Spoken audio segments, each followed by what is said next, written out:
que vous êtes ce matin donc à Vendôme, au Minotaure, avec donc ce concours national assez étonnant hein, qui a lieu dans notre région. Et on le voit que tout le monde évidemment est aux couleurs de ce Rubik's Cube avec les t-shirts hein, qui sont évidemment dans le ton. Mais oui, mais chaque école a sa couleur en fait, et il y a une très grosse ambiance. Je suis avec Jean-Christophe qui est l'organisateur de cet Inter Rubik. Bonjour et merci de nous accueillir ici. C'est quoi l'Inter Rubik? C'est une compétition un peu dingue entre plein d'établissements? C'est une compétition complètement dingue que donc on a créée avec André, mon père, il y a quelques années. Ouais. Et en fait, il y a 11 ans exactement, c'est la 11e finale. Et en fait, ça consiste à faire du Rubik's Cube une épreuve par équipe. D'accord. Comme on le voit là, Alors que c'est c'est une un équipe sport de 10. individuel. Oui, souvent c'est une discipline individuelle, effectivement. Ouais. On apprend tout seul, etc. Et là, il faut se passer le relais, se passer les cubes, etc. Donc voilà, c'est ça qu'on a décidé de faire. Pourquoi vous vous êtes lancé là-dedans? Pourquoi on s'est lancé là-dedans? Pour deux raisons. D'abord parce que nous, on organisait déjà quelque chose de très populaire qui s'appelle le Kangourou des mathématiques, qui est un jeu pour les écoles, collèges, lycées. Vous êtes un gros fan de mathématiques. On est un en fan fait, de au maths. départ. Et puis en même temps, parce que comme moi j'étais en seconde, eh bien, c'était la période du Rubik's Cube, hein, les années 79, 80, 81. D'accord. Et donc, avec un ami et mon père, on a écrit le premier mode d'emploi du Rubik's Cube à l'époque. D'accord. Donc, ce petit livre qui est toujours disponible.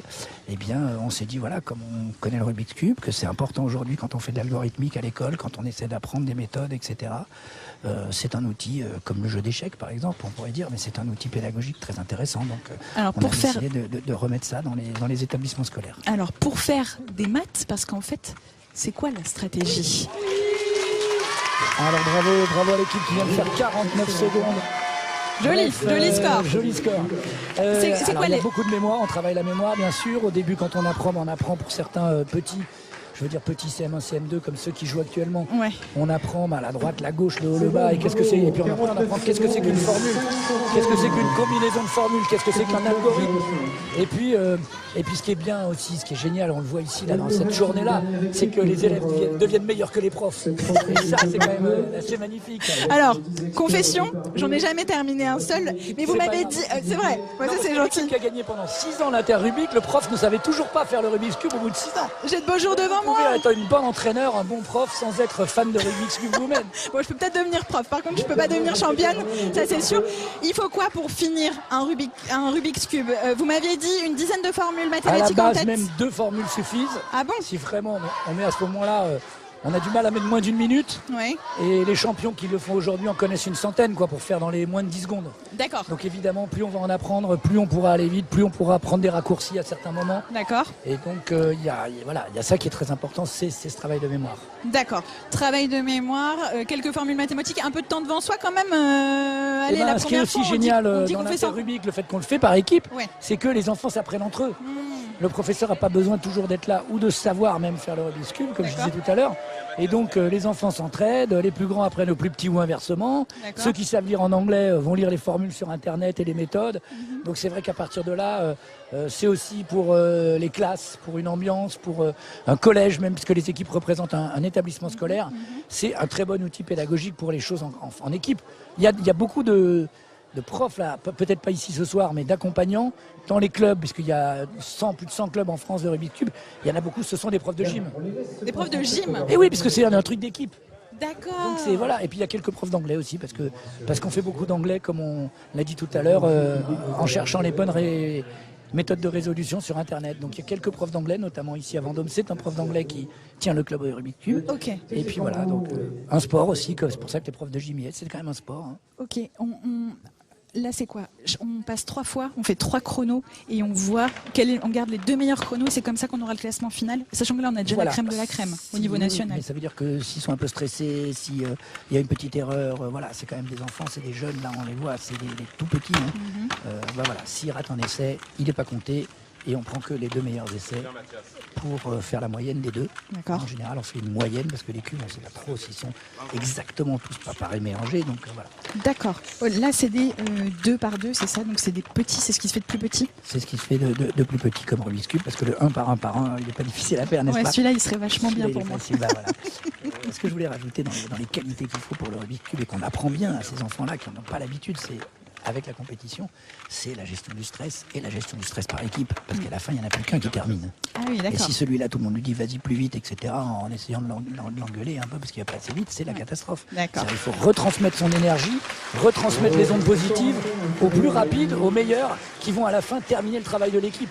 Donc c'est vraiment ça pour ça, c'est aussi un très très bon outil dans les établissements scolaires. C'est à Vendôme au Minotaure ce matin où a lieu donc, on le voit, hein, cette grande compétition nationale de Rubik's Cube. Le moment, je suis avec Mourad, vous êtes professeur de mathématiques, c'est marqué sur votre t-shirt, au collège d'Hermont, c'est ça? Collège Jules Ferry d'Hermont. D'accord, c'est région parisienne, ça? Région on est parisienne, d'accord. c'est dans le Val d'Oise. C'est ça. Et vous êtes champion en titre, on peut le dire comme ça? On est champion en titre 2017, 2016. Ouais. Et puis là, aujourd'hui, on défend notre titre. Et alors, ça se passe bien jusqu'ici? Ça se passe très bien. Ouais, ok. Très bien. Ça se prépare comment, une compétition de Rubik's Cube? Par équipe? Alors, ça se prépare sur l'année. D'accord. Sur l'année, les élèves s'inscrivent au club en début d'année, dès septembre. Et puis, on leur enseigne la résolution du Rubik's Cube jusqu'à Noël. Ouais, Méthode amateur. ouais, Et là, on voit ceux qui développent le goût, ceux qui, dès qu'ils savent le faire, sont contents et arrêtent. Et puis, il y a ceux qui vraiment développent un appétit et puis souhaitent ensuite le faire le plus rapidement possible. d'accord. Donc là, on les recrute pour la compétition. D'accord, parce qu'on est quand même dans une logique de vitesse. Ouais. Là, vous les gagnez en vitesse, enfin, c'est ce Tout qui à fait. vous fera gagner. Ok. Tout à fait. Et alors, comment on s'organise? Des stratégies à mettre en place une fois que vous avez sélectionné votre équipe? Alors, c'est un travail collectif. Ouais, Hein, il faut résoudre 50 cubes à 50. d'accord. Donc, il y a toute une organisation. C'est-à-dire? Sur les 50 élèves, il y a 10 équipes de 5. On a des capitaines, on a des experts, on a des adjoints, on a des gens qui distribuent les cubes, on a des gens qui les rangent. D'accord. Chacun a un rôle bien défini. Ensuite, dans la résolution du Rubik's Cube, il y a différentes méthodes. On fait un mixte entre la méthode amateur et la méthode Friedrich. C'est quoi ça? C'est une dame, une universitaire américaine qui a mis au point une méthode de résolution qui doit s'appuyer sur l'intelligence artificielle, une centaine d'algorithmes Ouais. assez complexes à apprendre et qui permet de résoudre le cube en moins de 30 secondes. D'accord. Mais là, vous avez des collégiens, on parle de formules mathématiques, on parle Ouais. d'algorithmes. Enfin, je veux dire, c'est des choses qui sont à la portée d'un collégien, tout Tout ça? à fait. Tout Oui. à fait. D'accord. Les sixièmes apprennent à faire le cube avec la méthode amateur. Ouais. Et ensuite, parmi ceux qui sont accros, ceux qui vraiment développent la passion, Ouais. eh bien, on commence à leur enseigner la méthode Friedrich, par D'accord. étapes, de manière mesurée. Ok. Hein. Et puis, pour la plupart, c'est la 4e année. Hein. Nos Qui viennent 3e participer ici. font du cube depuis 4 ans. D'accord. Et donc, en 4 ans, ils ont tout le loisir de développer leur expertise de la résolution du cube. D'accord. Vous êtes un passionné du cube au départ aussi? Alors moi, je le faisais quand j'étais enfant, Ouais. dans les années 80. Ouais. Et puis ensuite, je suis passé à autre chose, aux mobilettes, etc. Aux sorties. Voilà, et puis je suis devenu prof de maths, et puis le kangourou des mathématiques, hein, ce Ouais. sont les gens du kangourou qui Ouais. organisent ce tournoi. Ouais. Quand j'ai vu qu'il y avait un tournoi de Rubik's Cube, je regardais un petit peu, j'ai repris un Rubik's Cube, je me le suis fait offrir à Noël. Madame ne savait pas ce qu'elle faisait. Je ne savais pas dans quoi elle avait mis le doigt. non. Exactement. Et puis j'ai découvert la méthode Friedrich, qui entre-temps avait vu le jour. Ok.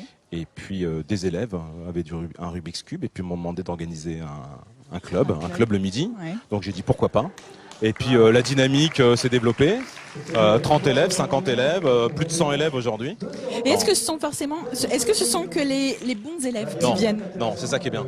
Il y a beaucoup de bons élèves, Ouais. mais on a aussi des élèves qui sont pas très forts dans l'enseignement traditionnel, des kinesthésiques, Ouais. des gens qui ont une vision dans l'espace, D'accord. des gens qui développent une autonomie, un goût, et qui sont souvent les meilleurs. Alors qu'en cours, on les voit pas. Ils sont absents, ils sont très discrets. D'accord. Et donc ça les révèle, ça leur donne beaucoup de confiance. Ouais, c'est ça. Et puis j'imagine que en fait après tout le monde trouve sa place. On a voilà ceux qui mémorisent, on a ceux qui vont appliquer les formules très vite. Et donc tout ce petit monde-là, si on les organise bien, on Ouais. devient performant. Exactement. Ok. Ouais, exactement. C'est pour l'essentiel une question de travail. D'accord. Voilà, et d'entraînement. Et ils le comprennent. Au fil des années, ils mûrissent. Et on a des élèves qui étaient relativement lents en 6e, qui en 3e sont de vrais champions. Et ben justement, on a des grands champions, on en a plein derrière nous. Un petit mot, vous, quand vous les voyez faire tout ce qu'ils font à la vitesse à laquelle ils le font, vous vous dites quoi Est-ce que vous êtes impressionné? Bah, qu'ils sont un Oui, peu oui, je suis autistes, impressionné. quoi. Je me dis qu'ils sont pas faits comme nous. Ils ont un système nerveux central qui fonctionne différemment. Ils ont un don de kinesthésie. Moi, je l'ai pas. Par exemple, je le travaille, c'est très laborieux. Ouais. j'arrive à descendre à 15 secondes. Eux, ils sont d'emblée sous les 8 secondes. Ouais. C'est assez prodigieux. Ça tient du prodige. Ouais, c'est exactement, ce sont des prodiges. Ben justement, on va aller les voir dans quelques instants, ces prodiges. Merci Mourad. Merci à vous. Bon courage pour la suite de la Merci compétition. bien.